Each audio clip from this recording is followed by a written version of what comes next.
Hi everyone, welcome back to another video from Crazy Gamer. In this tutorial, I'm going to show you how to enable and use quick chat in Warpath Ace Shooter. So let's get started. First of all, launch the Warpath Ace Shooter game on your mobile device and make sure that you're logged into your account. On the main screen, tap on your profile icon at the top left.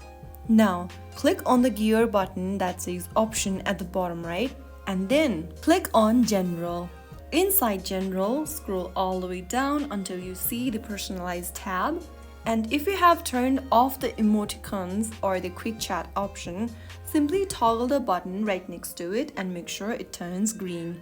When you turn off this option, you'll stop receiving emoticons and quick chat messages from other players. Whereas if you turn on this option, you will be able to enable quick chat and emoticons.